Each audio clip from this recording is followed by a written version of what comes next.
Hi, my name's Diane Sharp. I'm the Director of Admissions for the Wharton MBA program for executives in Philadelphia. Hi, I'm Barb Kraft, Director of Admissions for the Wharton MBA program for executives in San Francisco.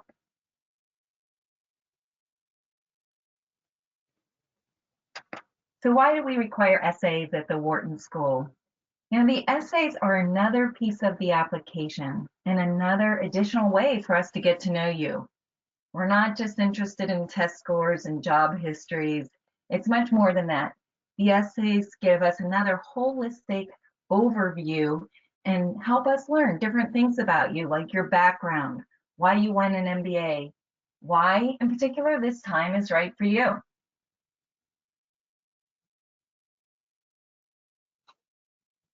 And we have 3 required essays. The first essay is a pretty classic one when you're applying to business school. We're interested in knowing why you would like to have an MBA from the Wharton School. And there is absolutely no right or wrong answer for this. We see such a diverse group of candidates from all sorts of industries and functions with all sorts of diverse career goals. So people are coming in from different paths and heading out in different paths. But what's important is that it's clear that you know why you want the MBA, that you've done your due diligence on what we offer so that you know that this is a way to meet your goals. So it's part of your journey of discovery. We don't need you to be super specific. We're not asking you to tell us what you're doing 1, 5, 10 years post MBA, but we do need you to reflect, to show that you have an indication of where you'd like to go. We understand some of you have pretty open goals, that you're not narrowing it down too much, but you want to make sure that it's not a 180-degree difference, that you're not considering the entire spectrum, because that again shows that you might not be ready to optimize this. So you do need to have it narrowed down to a general area of goals and options for yourself.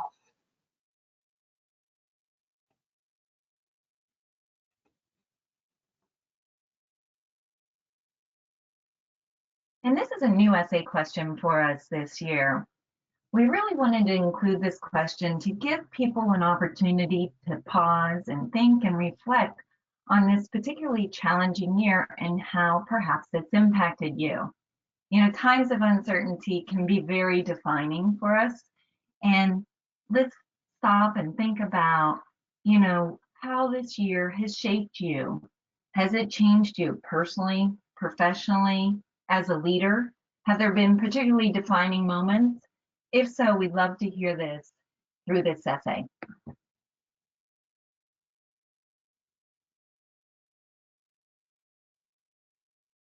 Our third required essay asks you to really reflect on how you are going to fit the program into your already very busy life. Doing any advanced degree while you're working and you have families is super challenging. It's a big commitment in resources, not just financial, but your time. You're going to have to make some sacrifices. And I think it's important that you truly sit down with all your constituencies. Of course, at work, you're going to need to make sure they're giving you the bandwidth. And at home, you're going to make sure that you have buy-in there, so they understand that you are going to need to dedicate a lot of time for the next 2 years to successfully complete the program and get the most out of it.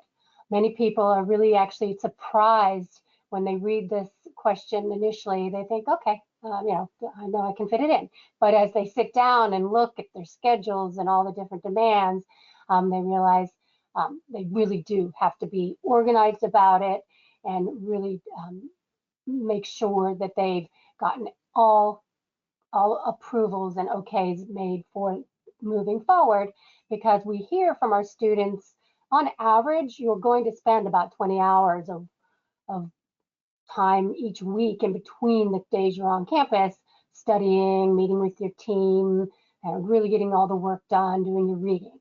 So that's, again, 20 hours on top of your very demanding jobs and your family and personal commitments.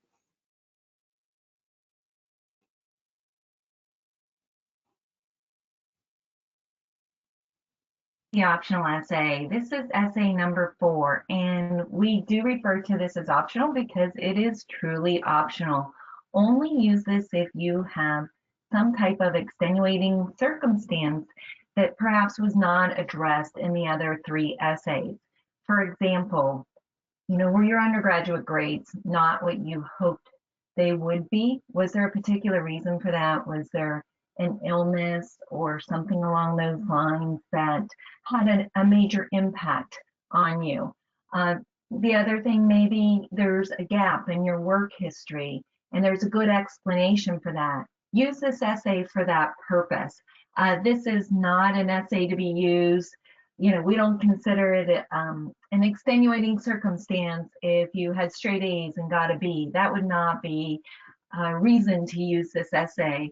As an admissions committee, we have plenty to read, so please only use this if you have something that you really feel needs to be explained. And I should mention that you'll also have the opportunity to explain things during your interview as well. We interview every one of our candidates, so some of these things that may not be coming across on paper or you want to further explain, you can do so in the interview too. Yeah, and that's a great point. We won't have read your essays before we interview you. So you won't have to feel like you're being redundant, and it does help you kind of flesh things out initially and know what you want to focus on in those essays. All right, so some general tips for you as you're writing all of these essays. First and foremost, we ask that you're authentic. We really want to hear your voice. We realize there are a lot of consultants out there who are happy to help you as you apply to all the programs you're considering. Oftentimes those essays can be quite formulaic, so we want to make sure that it's truly what you want to say and how you want to say it. Oftentimes people think I'm applying to the Wharton School, so I need to sound like I have swallowed the Wall Street Journal. Don't tell us what you think we want to hear, because we want to hear you. So tell us what you want us to know. You are going to want to spend time writing and rewriting. Any good author would tell you that you've got to go through those phases to really make that point effectively that you want to have come across. Proofreading is key, and if that's not your forte, make sure you have someone read it who does have that kind of eye for those smaller errors that are easy to miss, especially when it's your own writing and you've read it a few times. So do have someone who's good at that sort of thing, editing you, but also have someone who knows you read your essay before you submit it, so they can tell you, yep, I hear you, and this is basically what you've been telling me why you want your MBA. All great points, Diane. And this is one piece of the application that you have full control over and months of time to complete. So really, truly be thoughtful about it. I love this quote because it's definitely true that it takes more time and thought to drill down a message to its core. Absolutely. So thanks for tuning in, and if you have any particular questions, please don't hesitate to reach out to us. We're out here to help you through this process. You can schedule a chat with one of our admissions advisors or drop us an email. Wishing you the best of luck. Thank you. Thanks, everyone.